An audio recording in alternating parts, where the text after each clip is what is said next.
council members and participants, we are now live. Good morning, everybody. Thank you for joining today's committee hearing for the Streets and Services Committee, as well as Global Opportunities and Creative Economy. This is a joint public hearing of the Committee on Streets and Services and the Committee of Global and Creative, the Committee of Global Opportunities and Creative Innovative Economy regarding resolution number 220208. Before we begin, I'd like to recognize Liz Sweeney, who would like to read the required announcement for today's conversation. Thank you, Chairman. I understand that state law currently requires that the following announcement be made at the beginning of every remote public hearing as follows. Due to the current public health emergency, City Council committees are currently meeting remotely. We are using Microsoft Teams to make these remote hearings possible. Instructions for how the public may view and offer public testimony at public hearings of council committees are included in the public hearing notices that are published in the Daily News, Inquirer, and Legal Intelligencer prior to the hearings, and can also be found on phlcouncil.com.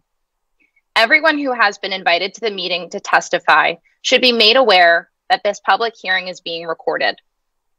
Because the hearing is public, participants and viewers have no reasonable expectation of privacy. By continuing to be in the meeting, you are consenting to being recorded. Additionally, prior to Councilman Thomas recognizing members for the questions or comments they have for witnesses, I will note for the record at this time that we will use the chat feature available in Microsoft Teams to allow members to signify that they wish to be recognized.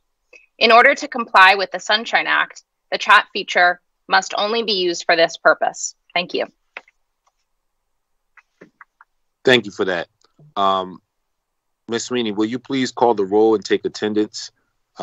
Members that are in attendance, please take a couple minutes to say a few remarks so your image can appear on the screen. Committee on Streets and Services, Vice Chairperson Squilla. Good morning, Mr. Chairs, and I am present. Excellent. Councilmember Bass.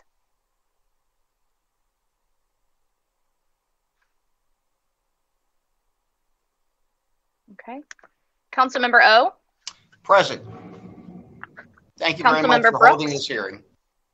Good morning, I'm present. Excellent. Councilmember Johnson. Councilmember Gilmore Richardson.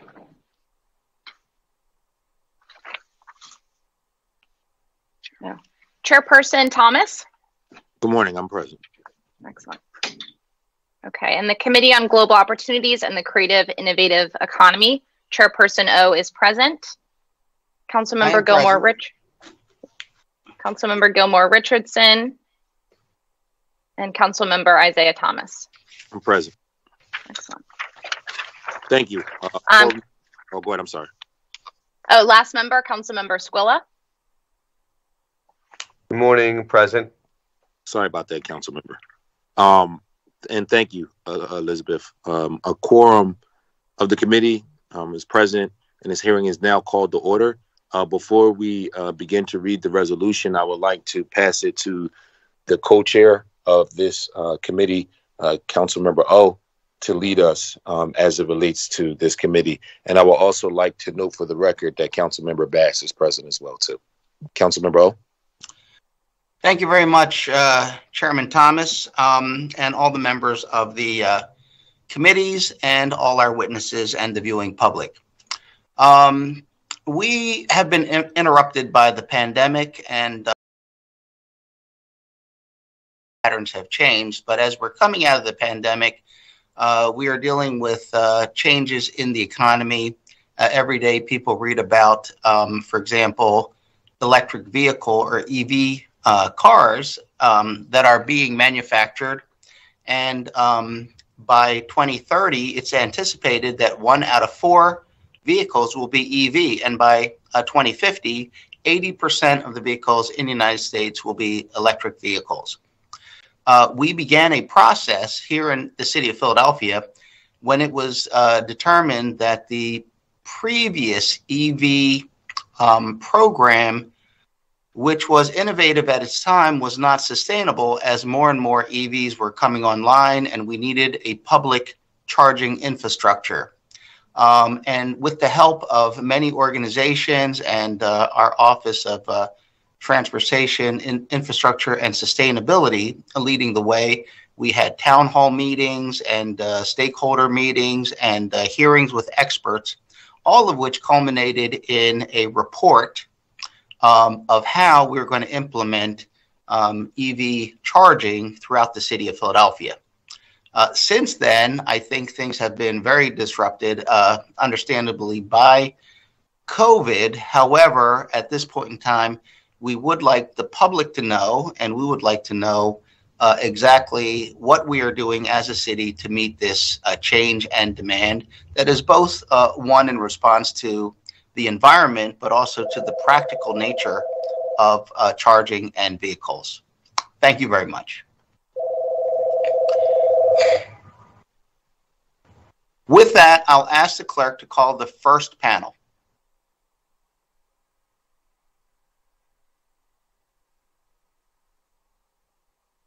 The first panel is Chris Polkowski.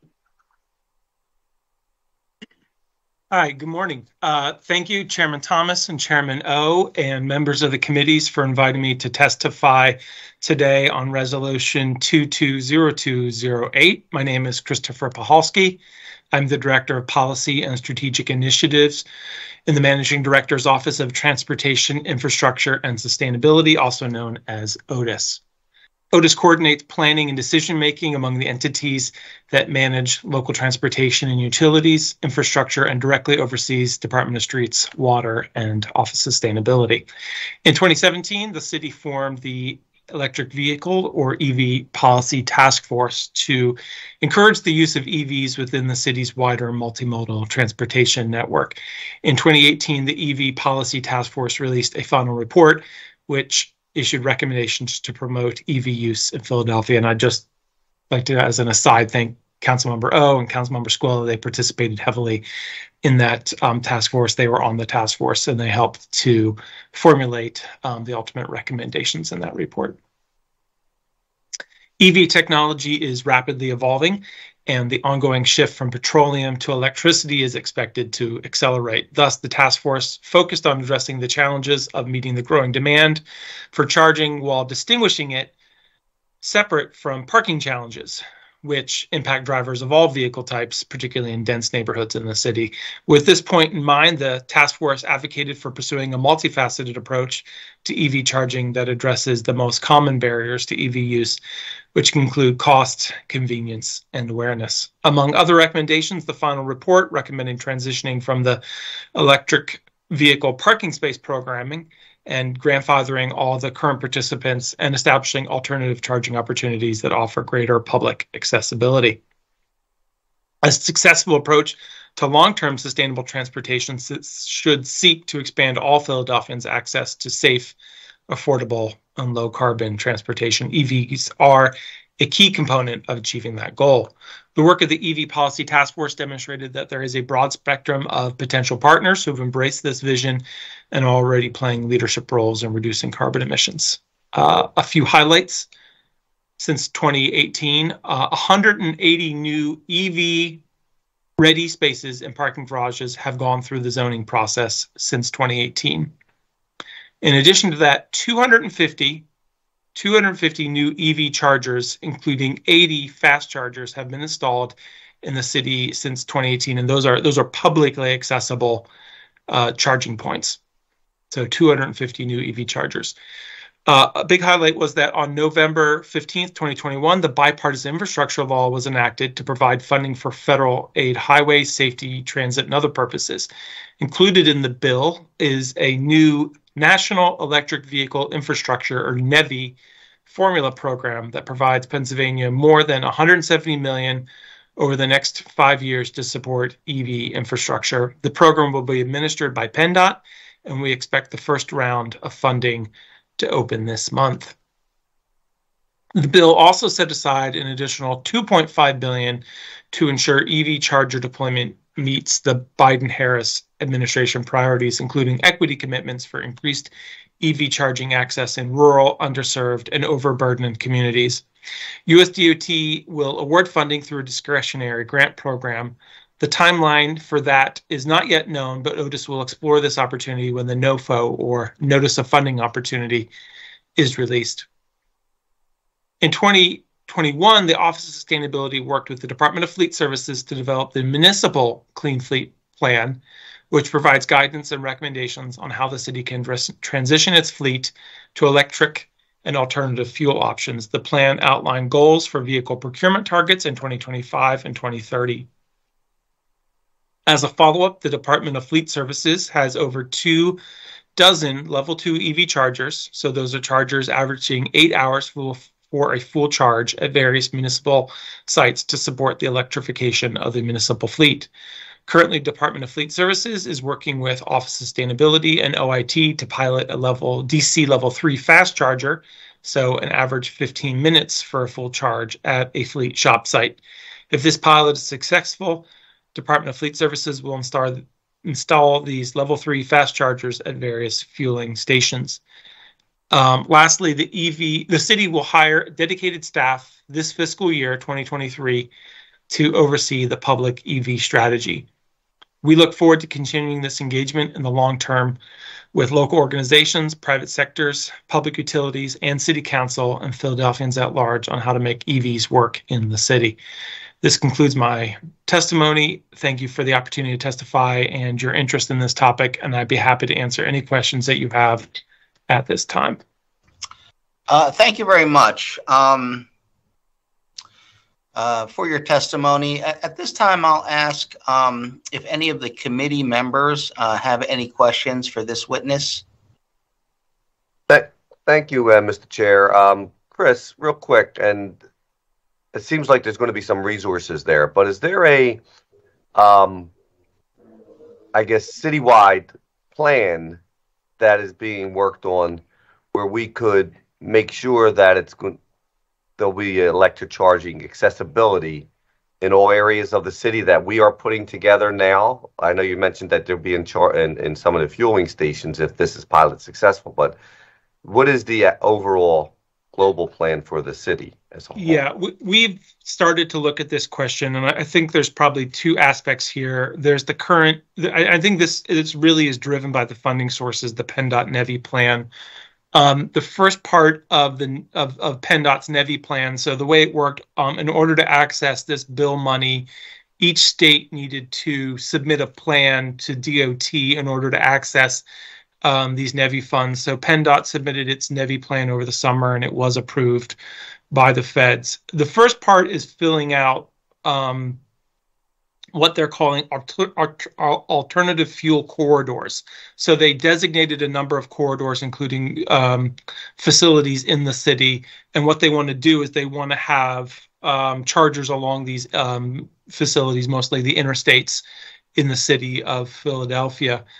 So that will be the focus of the first 2 rounds of PennDOT funding.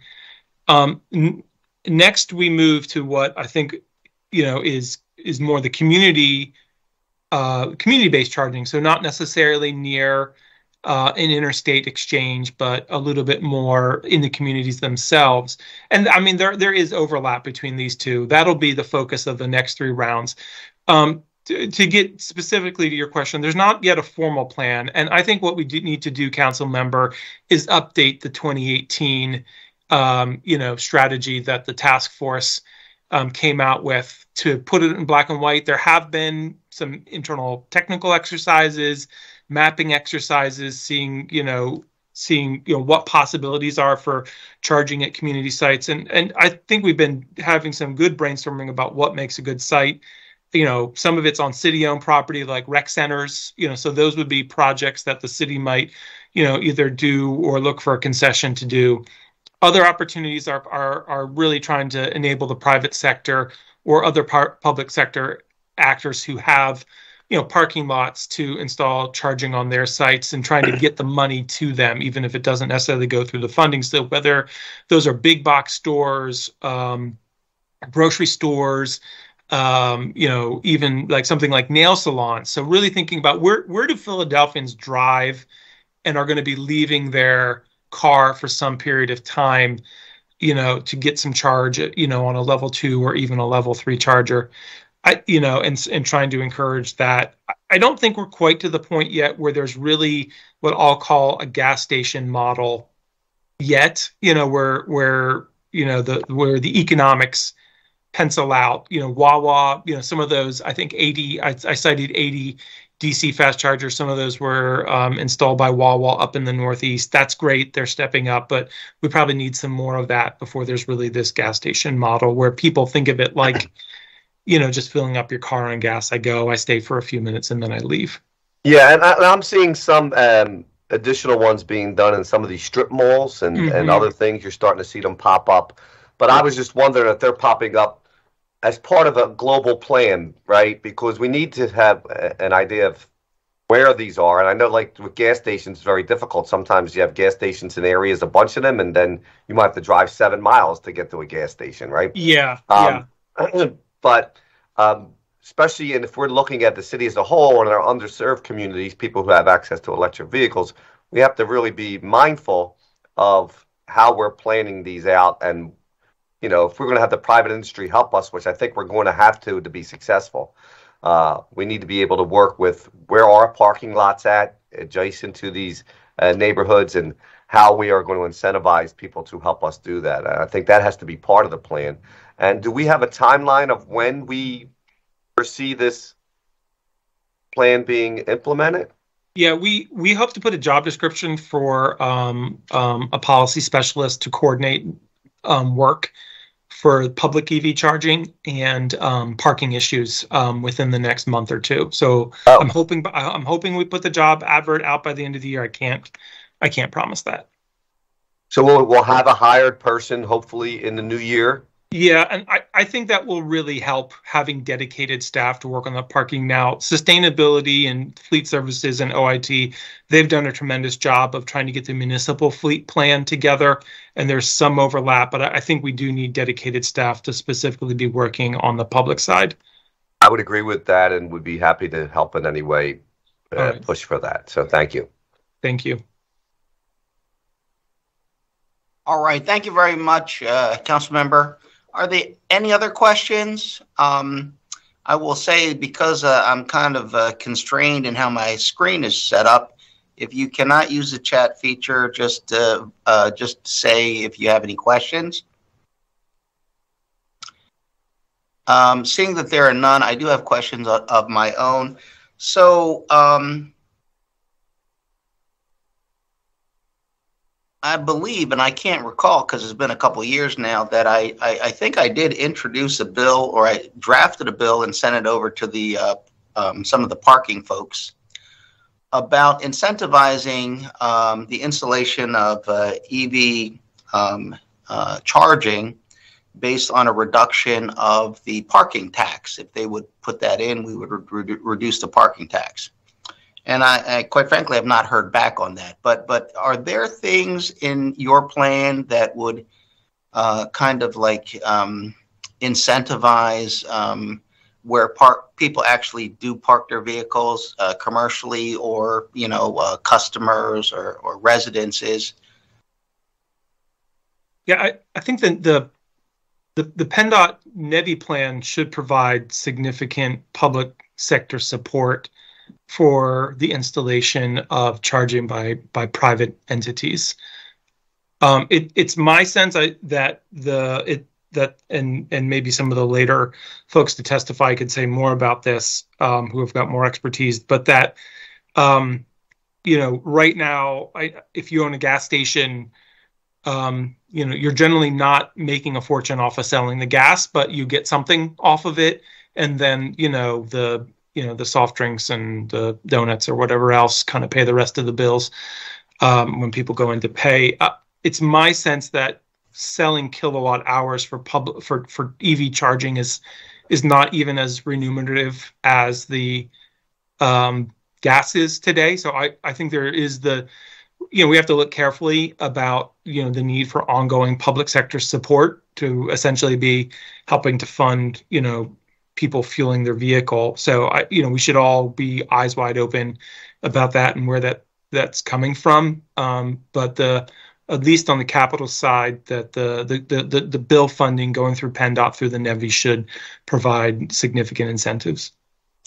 As I recall, we had an issue because electricity is a public utility service, and we or the private sector cannot start charging for electricity. But I was not clear on the fact that they're not charging for the electricity. They're charging for the use of the charger. Does that make sense? Yes, it does. And I think PECO they know the details of the rules more than I do. But yeah, that was my sense also, council member, that there was a way to charge people some fee for hooking up to the charger. But that, the economics still might not be there if people are actually willing to pay, the costs that cover the maintenance and the electrons. I will say, though, that there was a bill in Harrisburg that, we were generally supportive of that would allow PECO to take a larger role.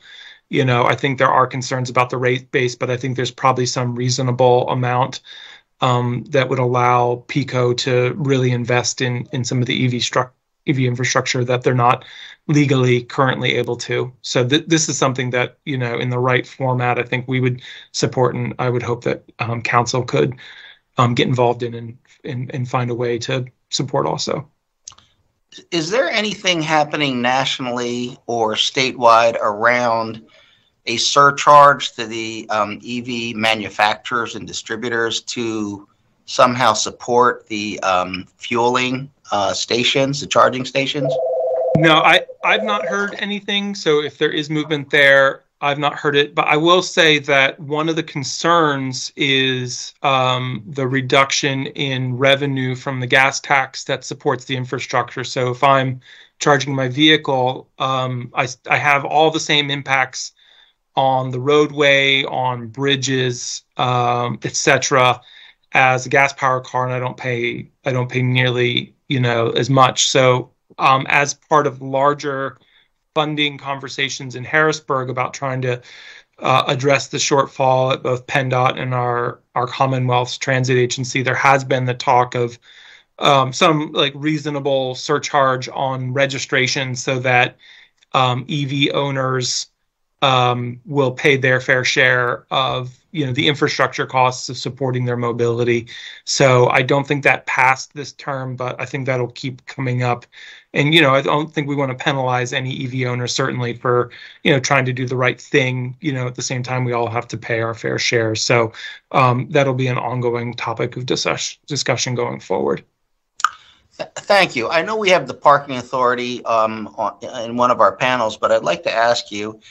We were talking when we were having this discussion about short-term parking, like places around the city where you could not stay there for a long time, but you could stay there, for a limited time, and also charge your electric vehicle. Is there any progression in that conversation? Yeah, I'll be honest. There, I think what you're talking about is probably works itself out in the form of some type of concession where a company that provides charging services is able to install chargers along the public right of way that residents or visitors could then access through some type of program.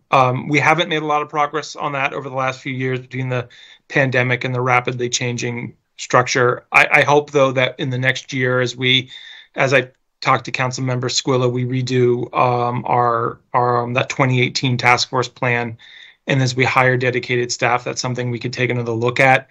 We just will have to be eyes wide open about the need for ongoing O&M support for such an endeavor, though. Okay. Finally, just a couple points, a couple questions on technology. So, I'm aware, and I know you are, of kind of like available parking space technology that identifies open spaces so that people don't have to circle around looking for spaces, reducing, kind of emissions and reducing wasted time and reducing frustration. So that technology is there. But there's also technology, because when people ask me about like the tractor trailers, like legitimately if it's not a residential neighborhood, where the tractor trailers go to industrial, commercial, things like that.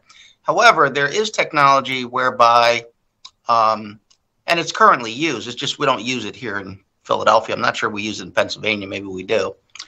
That a tractor trailer coming from Pennsylvania, they need a place to park. And so there's an industrial place where someone's already paid for that tractor trailer parking, but they have an app and it makes the place available. They pay like a rental fee to park their vehicle there.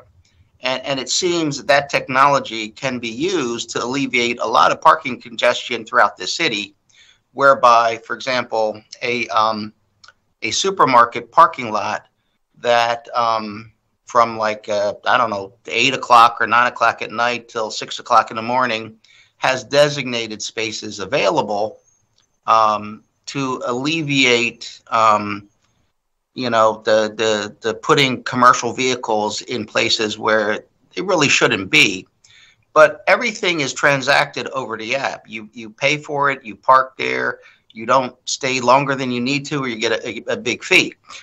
Those parking spaces can also be EV charging spaces, incentivizing like the supermarket big parking lot that's got to pay the water tax and all that, runoff tax, to do that. Is that something that your office is looking at? Does that work into this plan somehow? Yeah, I think this is an idea that's worth pursuing. This came up a few years ago, and probably with like a lot of things, it got knocked out of the to-do list by the pandemic. But it's probably worth circling back to this idea.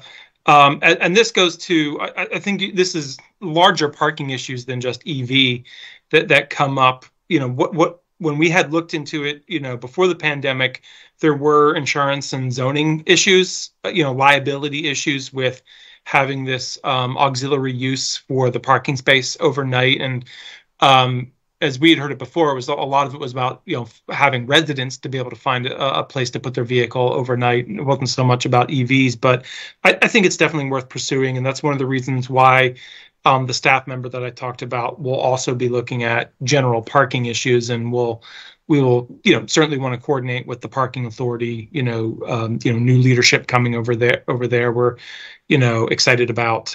So I think we can really try to work together with the parking authority and other partners to look at this issue, and we'll be calling you also, Council. Okay, fantastic. Finally, there are issues about lithium and the amount of lithium that may be needed to basically have a battery power that is long lasting. And there is technology to basically create lithium-like properties. And do you know where we are as a nation regarding the fact that we need all this ability to have long-standing or long-charging batteries? Yeah, this is an important issue, and I will say, Council Member, I'm not a subject matter expert, so I will try not to go beyond my expertise in answering your question. I will say a few things that I do know, though. There are, when we've been looking at all the funding pots in the bill, we looked at them to see which ones we could apply for, and among the numbers that really weren't suited for us, but were more for industry, was significant funds to go to battery research. So this is something where, the country as a whole is, with the bipartisan infrastructure law, is putting significant, resources, and if you look at how there's that old cartoon, how a bill becomes a law. There's the same kind of progression, how an idea becomes a product in the marketplace through, technology levels. And when I looked at those funding pots, the federal government is investing at numerous points along the technology, research, development, deployment ladder to get new battery technologies out. I think it's a significant area of concern. Mostly it's not a local issue, and we don't have a lot in it. But I think where it does become relevant, there's not only the issue you just mentioned, but there's several other issues with EVs. EVs still take up space. They generate just as much congestion, and that's why in our general transportation strategy, Connect, we think that part of the solution is investing in transit, walking and biking. Also, EVs will not solve all of our problems. They are an important and critical part of the solution, but they're not the whole solution. And we have to have, a really multimodal city where people have options. Something like a third of Philadelphia households don't have residents don't have access to any car, and something like 42% of African American households don't have access to a car. So that's why making transit, walking and biking safe, reliable, convenient, affordable are also part of the strategy. All right. Thank you very much. Thank you for answering all those questions. I will ask the committee members and the chair if anyone has any questions. If not, we'll move on to the second panel. But if you have questions, please let me know. All right. Looks like we don't. Thank you very much. Thank you. All right. Clerk, would you please? One second, Mr. Chair, real quick. I'm sorry. I just wanted to add one other thing on that. We also looked at the building code, right? So that new construction of garages would incorporate accessible, instead of having parking garages when we build them, make sure that there's EV accessibility to that too. Is there something else that you think we could do moving forward to any new development? Because this is going to go over time and be more and more useful, right? What we could do in existing structures, but what can we do in all new structures that would help us promote this in the future? Yeah, I don't. This is in the purview of the Planning Commission, so I don't want to speak too much. But I think it's at least worth taking a look at the current zoning code. We need to involve the Planning Commission and the development community for sure in that discussion. But when we looked at the percentage of spaces that were, and I think it's a little bit funny, but I think it's around 5%.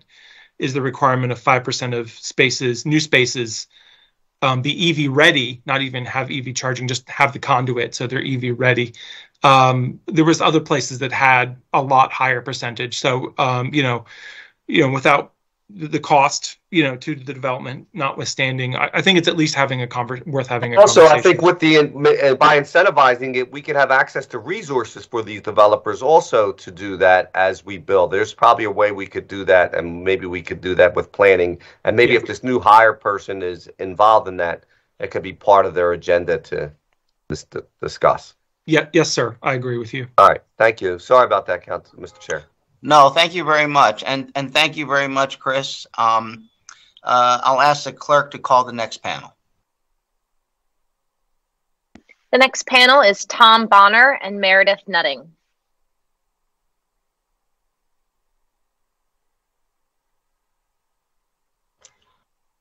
Do we have both witnesses available? I am here. Yes, sir. Okay. So why don't we start with Tom Bonner as called, and then Meredith Nutting.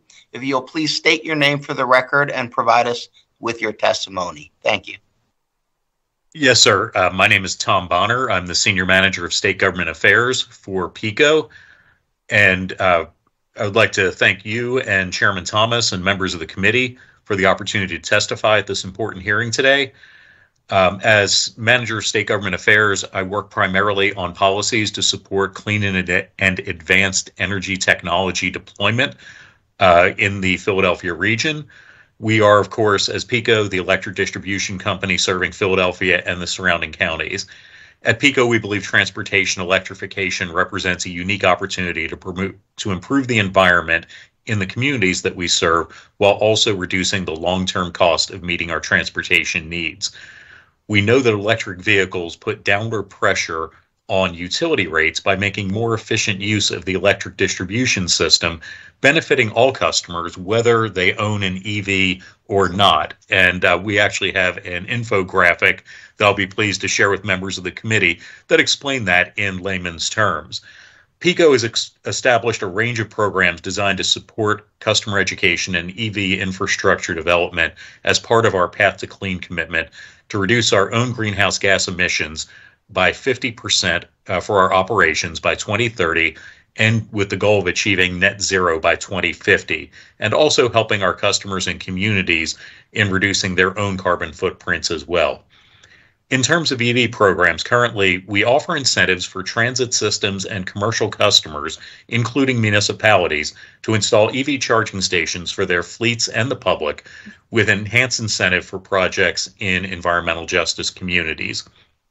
We offer reduced demand charges for operators of EV fast charging equipment, incentivizing charging station deployment, which has been a great success story over the last several years.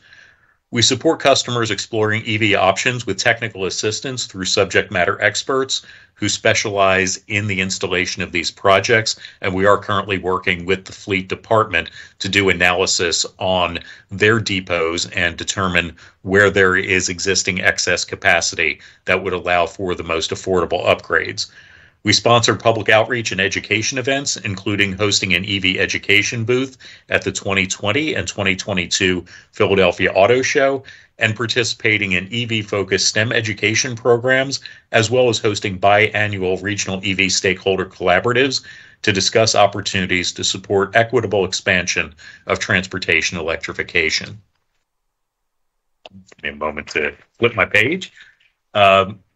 We collaborate with PennDOT, the city, and local municipalities, the DVRPC, and other regional stakeholders on EV planning and implementation of the NEVI program, which you heard a great deal about from Chris. And this is not something that is going to make the difference in whether someone chooses an EV or not, but we offer $50 rebates to customers who register their EVs with us. What that enables us to do is track EV penetration on our local distribution grid to identify where there might be potential future capacity issues. The good news is we have not identified any to date, and we really don't anticipate any in the foreseeable future. As the number of our customers choosing to drive electric continues to grow dramatically, and that's been growing at a rate of 30 to 40% per year, we continually evaluate our options to support EV adoption with a particular focus on assisting underserved communities. And while individuals in single-family detached homes can usually meet most of their charging needs at home, those who live in densely populated urban areas like so much of Philadelphia often don't have that option. In 2017 and 2018, we were pleased to participate in the city's EV policy task force to explore options for providing sustainable charging access solutions for citizens choosing EVs. Those task force discussions produced a broad range of perspectives on the future of EV charging in the city. And as Chris and others have noted, unfortunately, the pandemic did disrupt efforts to move forward with some of those potential solutions. But we believe developing these options will also require the coordination of multiple agencies. So very pleased to hear that the city is bringing on a coordinator for that role, as well as working directly with communities throughout the city to identify solutions that are seen as community amenities and not special individual privileges. And I think that was my key takeaway from participating in those sessions. While the challenges of providing access to EV charging in the city are significant, we believe they can be addressed. And as you seek to move forward, we are pleased to offer a few solutions or suggestions. Number one, we would explore opportunities to take advantage of that $2.5 billion in competitive federal grant funding for underserved communities. This program, funded under the bipartisan infrastructure law, should open for applications next year, and it will cover 80% of the cost of installing new public EV charging infrastructure.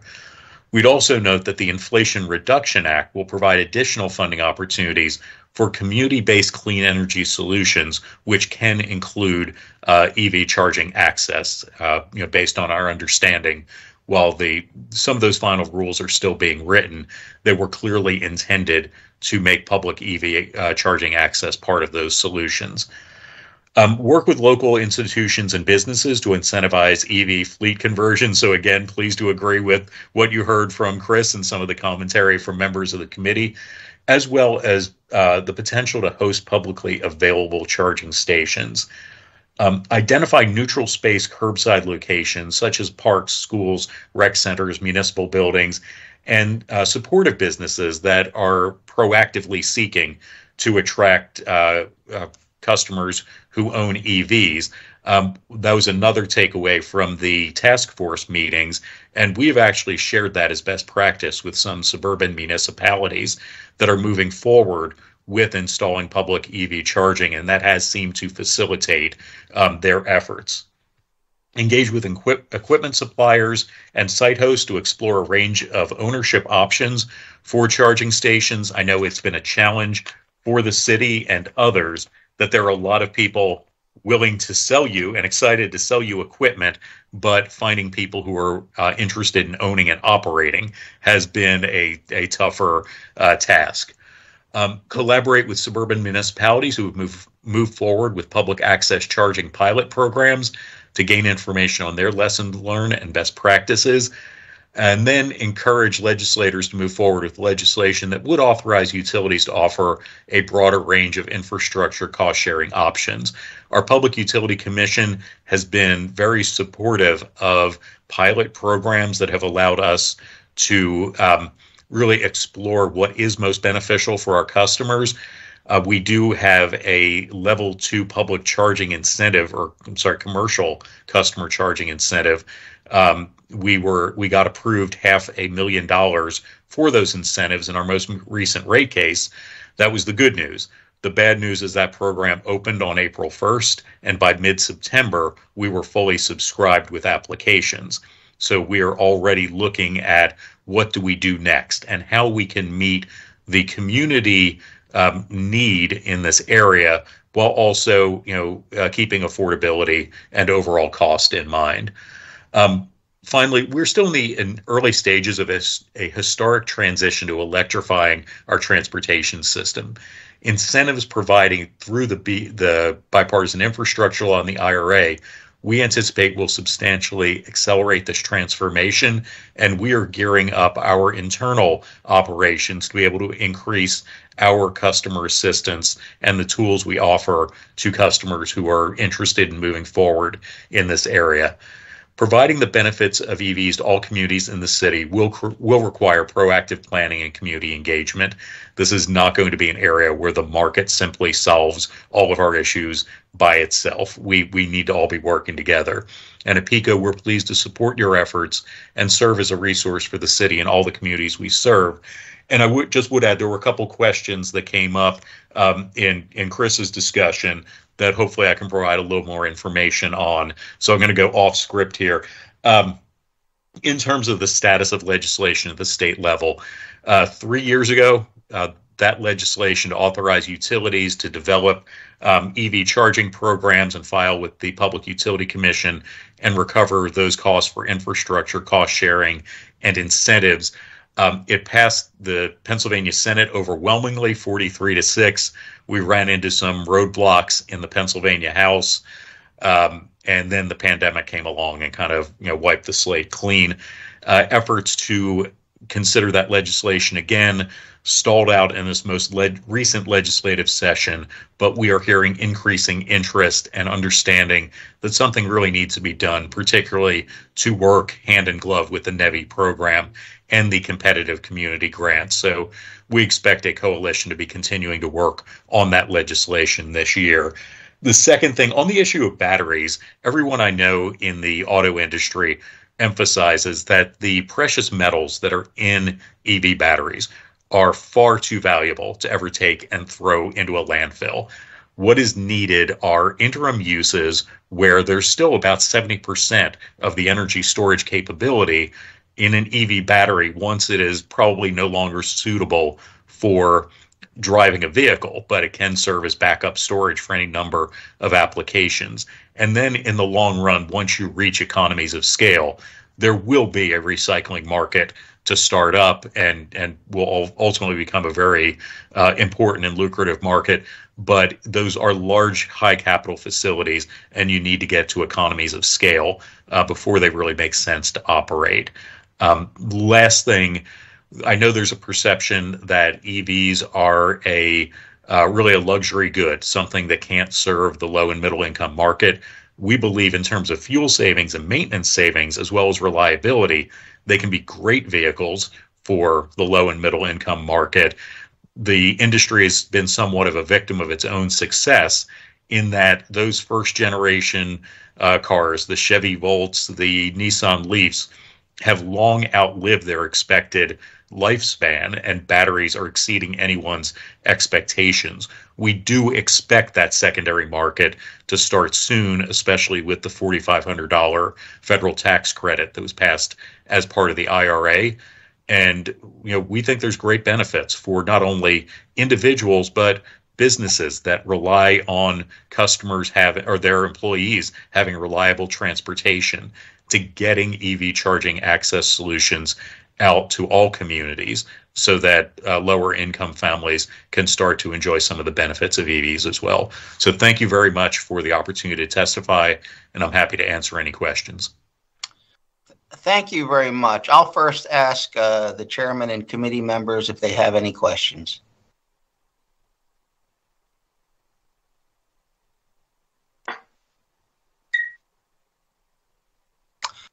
I don't think that they do. I know we have a second witness on this panel, but I'm going to ask you some questions. And the reason I'm doing that is because you're providing information from a legislative perspective and some things that have to do with technology.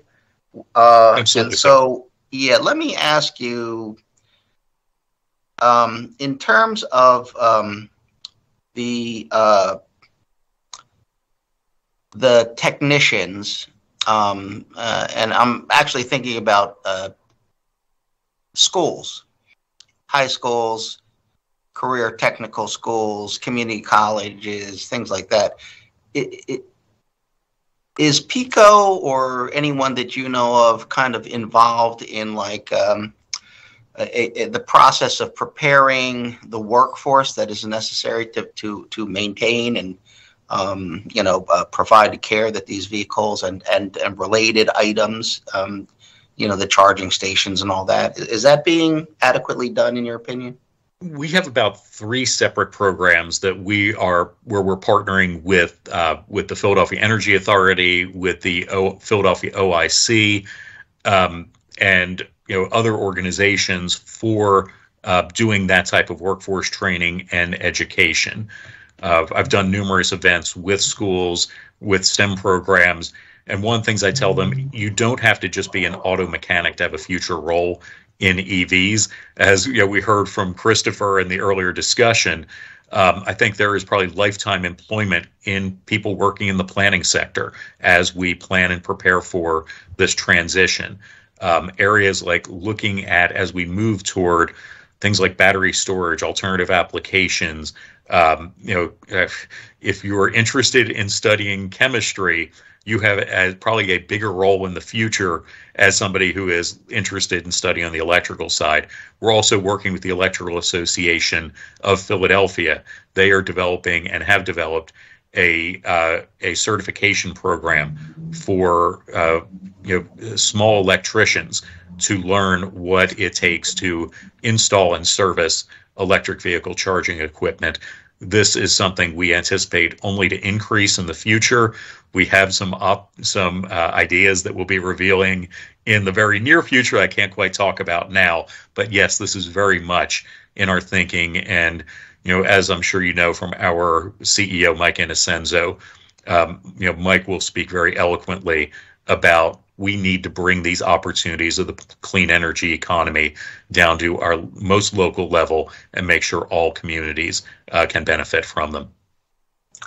Thank you. Just as an aside, I went to Korea to meet with the vice chairman at Hyundai Motor Corporation, and the vice chairman who was in charge of Hyundai Rotem, our train manufacturer here in Philadelphia, when we had them. We don't have them anymore. But part of that was a level of cooperation with other companies, including LG Battery. And just recently, I met with the person I met with from LG Battery, and he was telling me that he has a technology that is able to produce the lithium-like properties, which I thought would be humongous. And so I don't know if that's true or not, but it certainly sounds like we're close to being able to have long-term battery storage without lithium. Does that seem like something that you're aware of? I can't, like Chris, I can't speak with expertise on that issue. What I know is there are global efforts to both source more lithium, especially outside of the People's Republic of China dominated supply chains, as well as identify alternative battery chemistries that can either reduce or eliminate through substitutions other type of lithium-like products. Again, that's why I was saying that if you are interested in chemistry, there is a lifetime of employment ahead of you looking at the chemistry of battery technologies. As an aside, before working for PECO, where I've been for 15 years, I worked for another energy company. And at the time, they were looking at geothermal power plants that have what's called liquid brine, is what comes up out of the earth to power the power plant, and taking precious metals that come up with that brine and separating it out and recovering it. At the time, silica was the primary thing they were looking at for cell phone batteries, but there are DOE-funded programs right now looking at pulling lithium and other precious metals for batteries out of geothermal brine, where you can produce electricity from geothermal on one hand and capture precious metals for batteries on the other, which I think is a really fascinating opportunity. Thank you. I'll just note my interest was they were talking about headquartering their company in Philadelphia or around Philadelphia. So we would be very excited about that as well. So, yeah, I love the technology. If you put your company in Philadelphia, all the better. All right. Thank you very much. I will share that information with our Director of Economic Development. Yeah. and please forward along anything that you have. Thank you so much. You're welcome. We'll ask Meredith Nutting to please state your name and provide us with your testimony. Hi, my name is Meredith Nutting. I was invited to speak today after participating in the Grid Magazine September 2022 article about electric vehicle ownership in Philadelphia. So I'm here today just to speak on my own personal experience of owning an electric vehicle in the city. I also walk, bike, and use public transit, so I really appreciate Mr. Piechowski's appeal to increase transit infrastructure outside of personal vehicles. In 2020, I bought a Subaru Crosstrek Hybrid, which has a bonus of having a purely electric option, albeit a smaller traveling distance than your typical pure electric vehicles. And I may have considered buying a purely electric vehicle, but I knew that it would be impossible for me to charge the EV battery on a regular basis while living in my home in Philly. I live in a row home with street parking on a very narrow street in Fishtown. I think that cities like Philadelphia can be ideal places for electric vehicles. The smaller distances that you're traveling, the frequency of which you're driving, and able to like park and charge make it an obvious choice. Even with my hybrid EV battery with a range of only 17 miles, I would be able to do most of my driving on electric battery purely because I have solar panels on my house, those electric powered miles would be mostly fossil fuel free. However, the closest charging station to me is about 3 blocks away.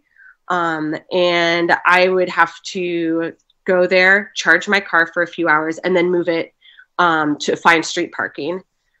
And I don't know how that charging station sources its power. And also I would have to pay for it additionally to my own power.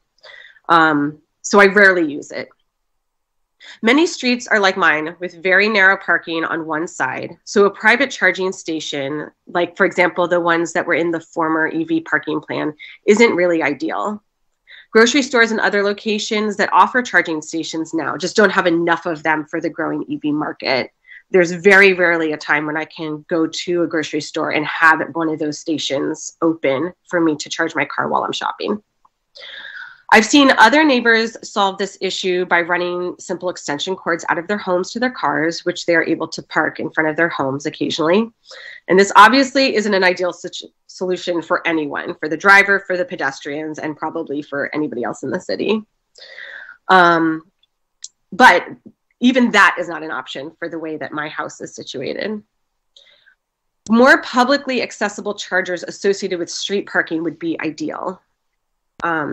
It would be, one option is yes, to go to a place and charge your car, but most of the parking in my neighborhood is street parking, even if you're going to a store, and having chargers that are associated with that street parking would be amazing. I've worked with groups around the city who are concerned with air quality caused by fossil fuel refineries and with the impacts of climate change. Increasing the amount of EVs in the city is an important facet of addressing both of these issues. And I'm really excited that Philadelphia is taking this on to support the infrastructure and make it possible for everyone who wants to participate in owning an electric vehicle to be able to. Thank you. Thank you very much.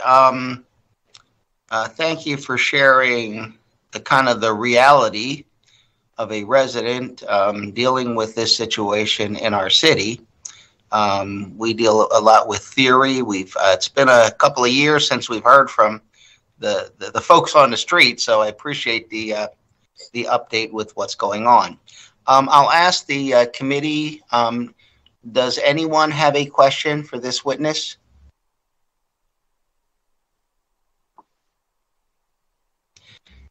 It does not seem so, so thank you very much for your testimony. And I'll ask the clerk to call our last panel. Thank you very much. Thank you. Our last panel is Robert Graff and Corinne O'Connor. Are both witnesses present and available? Yes. Okay, I hear the voice of our Deputy Executive Director, Corinne O'Connor. Is Robert Graff available? Yes, I'm here as well. Thank you. Okay. I'm going in the order that is on my sheet here. So I'll ask Corinne O'Connor to go first to identify herself and provide us with your testimony. Thank you. Okay. Good morning. My name is Corinne O'Connor, and I'm the Deputy Executive Director of the Philadelphia Parking Authority. I'd like to thank the members of the committee for allowing me to testify today. I would also like to thank Councilman O for introducing this resolution. So in 2013, the authority was tasked with installing the signage for designated electric vehicle spaces throughout the city of Philadelphia. The spaces were installed in residential areas in front of specific houses, and once the owner of the residence met several requirements set by legislation, they were installed. For example, the owner needed to have a certified electrician install the charging infrastructure, along with providing proof of ownership of an electric vehicle. In 2018, 67 spaces existed throughout the city of Philadelphia for this specific use. And as of 2022, there are currently 42 spaces. The authority currently receives around 2 to 3 requests per year for these spaces, in which you must turn down their request. The moratorium placed by council has resulted in a reduction of spaces in the past few years, which would be a result of residents either moving or no longer owning electric vehicles. The authority continues to monitor the spaces that are installed and looks forward to working with our partners in the future on any decisions made by the city pertaining to this program or electric vehicle charging stations. I'll be happy to answer any questions. Thank you very much. I'll ask the chair and other committee members if you have any questions for this witness.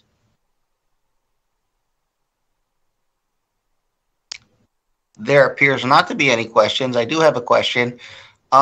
In terms of the conversations we were having about possibly designating certain parking spaces throughout the city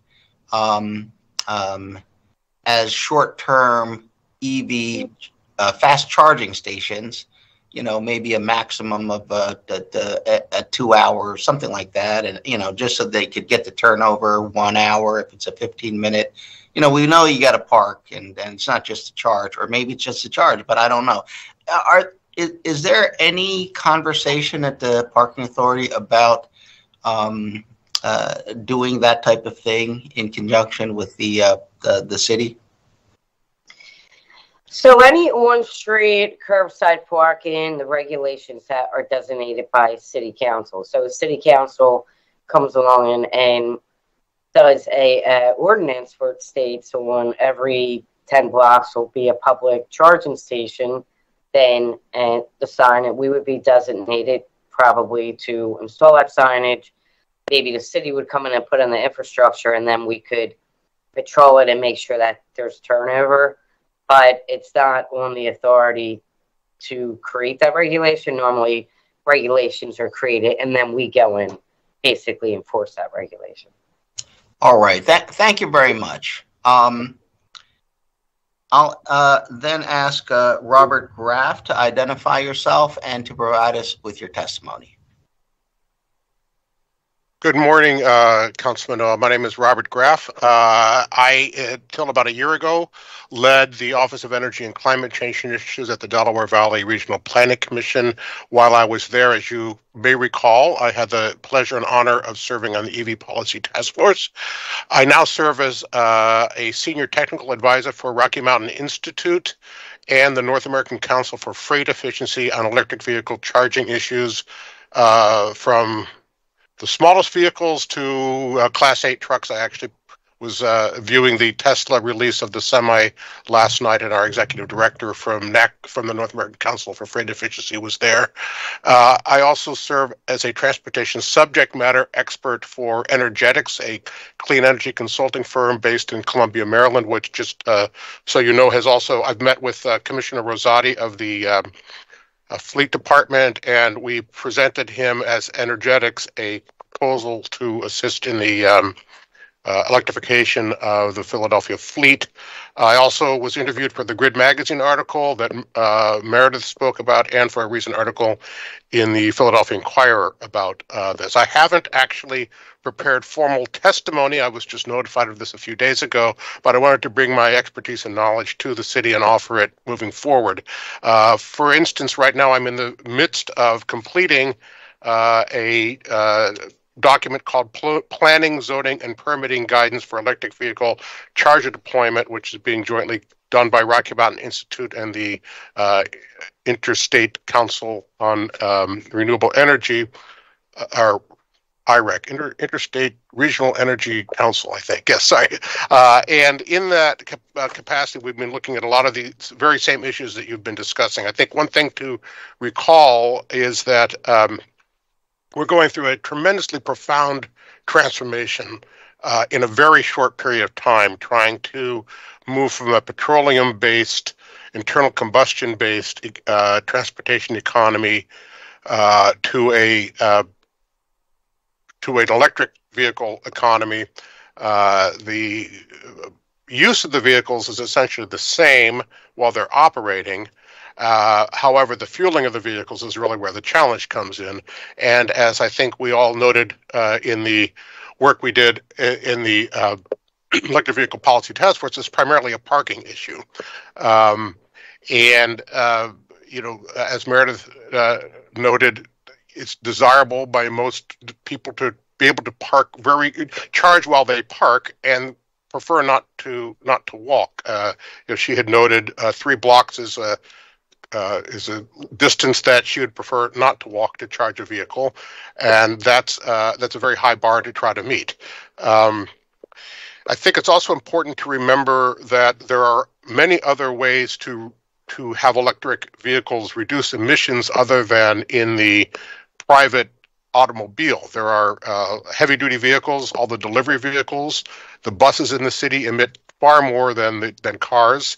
There's also opportunities that have been in low-income neighborhoods, particularly a lot of the drivers of ride-hail vehicles are low-income and live in low-income neighborhoods. RMI, or Rocky Mountain Institute, did some work in California, in the Bay Area, trying to make sure that there was charging available, fast charging available for ride-hail drivers who put a lot of miles on their vehicles. They put, maybe a couple hundred miles a day on the vehicles, and to move those electric is much more beneficial to the city as a whole, the community as a whole, than reducing, 15, 20 miles a day by electric. So I think we have to concentrate on where the investments are made to reduce emissions. Private vehicles may not be the very first space where the city particularly would want to invest its resources. Also, just for reference, back up a second. Also, I think it's important to remember that every vehicle trip has a destination. So those who can't charge at home, if they're driving to their workplaces, or if they're driving for shopping or to visit state parks or whatever, a lot of those destinations need to have, where it's maybe easier to provide charging than it is in a densely packed urban area, also need to be considered. We also at Energetics, we did some work that I'm not sure is public availability, for the city of Wilmington, Delaware, which, although it's a smaller city, it's a very densely packed city, very low-income city, and has very little off-street parking. And they've done some excellent work looking into this issue. I can be happy to connect anyone at the city with the people working at that at the city of Wilmington to see if you could get a copy of that work, because they've really looked into this a lot. I also, so for on-street, for public charging, right, which is sort of what we're talking about here.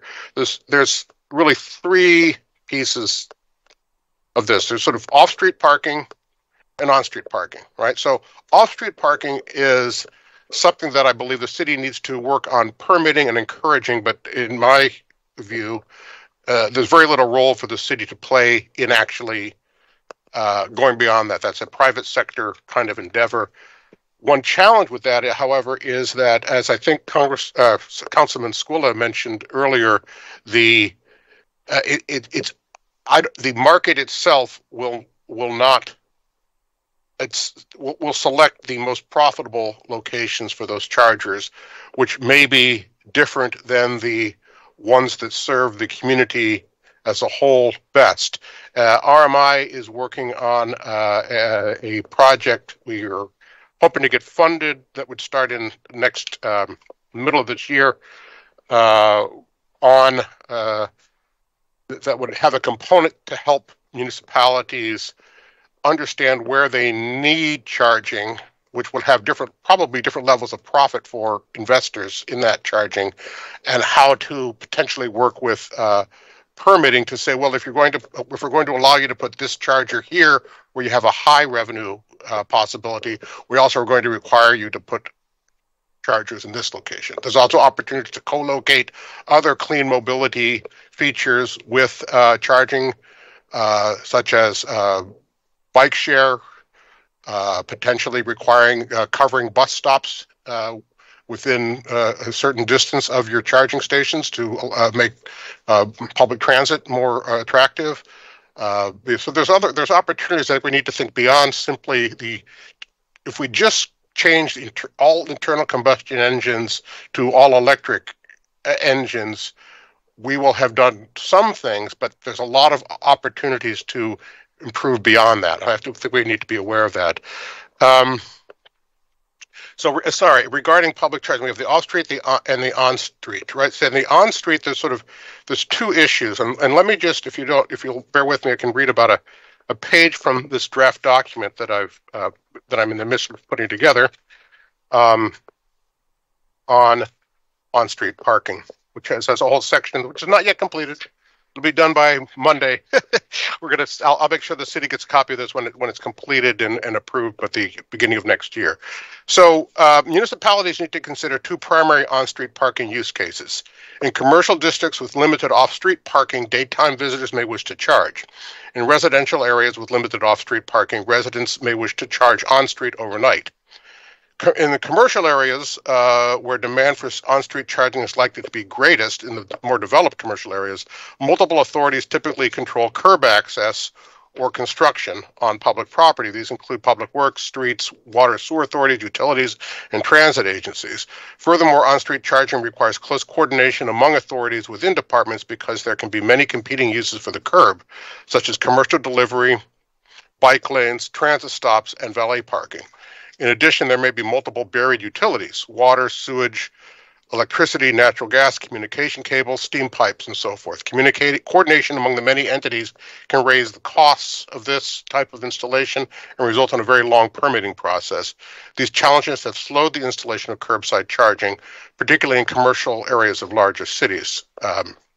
Other issues compound the challenge. For instance, cities that want all utility infrastructure to be underground may require costly trenching to provide power for the charging stations. In addition, projects may be faced with high electrical infrastructure costs that cannot be covered by rate-based by the utility. On-street charging potentially can be charged at a lower cost. On-street charging using poles, existing utility poles, and streetlight poles can potentially be installed at a lower cost than comparable ground-mounted charging. However, there was a recent study that's referenced in this document on pole-mounted electric vehicle charging that was done by the World Resources Institute last year that I participated in. Indicates that there's really not much spare electricity from street lighting to do that. So that's not necessarily a solution. And then regarding residential areas, providing on-street parking for residents without a dedicated off-street location to park their vehicles is among the most challenging use cases for electric vehicle charging. This is in part because it is often as much a vehicle parking issue as a vehicle charging issue, particularly in the most populous areas of cities or in older cities laid out before the ubiquity of automobiles. Residential areas may be densely populated with little access to off-street parking, or less dense areas with both off-street and on-street options. Areas with limited parking may require more considerations than areas with plentiful parking. And interestingly, as Meredith testified, many EV owners without off-street parking run an electric extension cord from a home 110-volt outlet to charge their EV at the curb. This presents an unambiguous hazard to pedestrians and other sidewalk users, as the cord must cross the sidewalk either on or elevated above ground level. A few municipalities, including Seattle, Washington, and Portland, Oregon, have addressed this hazard by allowing residents to extend 110-volt extension cords across the sidewalk only while actively charging and using an ADA-compliant cord cover. However, there are concerns about compliance and enforcement. Cities may be concerned about liability if cords are not properly configured. Also, New York City and Los Angeles are doing pilots on-street charging. I can connect you with the individuals, particularly in New York City, because I know I have a colleague at RMI who's working directly on that.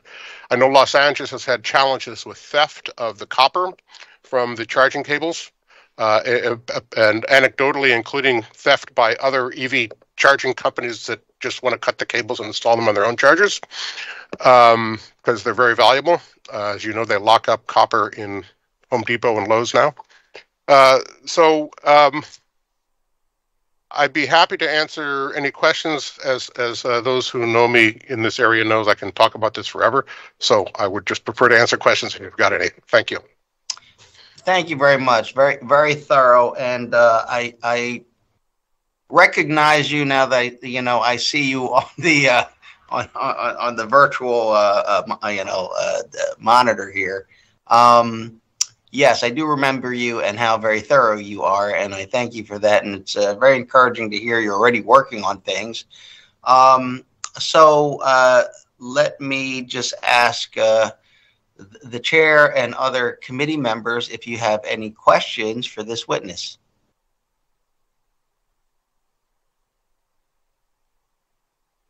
It appears we do not, and I don't have any questions other than the fact that I appreciate your information and willingness to provide all that documentation to us for us to peruse. I would love to see the documentation. The person, of course, is Chris Pahalski, who is the person on the ground for the city. They're the ones doing this. I just like to be informed about what's going on. And so with that, I believe that you are the last witness. That concludes our hearing. And I want to thank you and all the other witnesses for your participation. I'll ask the clerk if there are any public comment that we might have. I don't think so. I didn't see that in the agenda for today. There's no public comment. Okay, thank you very much. Then with that, this concludes the business before the Committees on Streets and Services and Global Opportunities and the Creative Innovative Economy. So thank you very much, and we are recessed to the call of the chairs. Everybody have a great day. Thank you.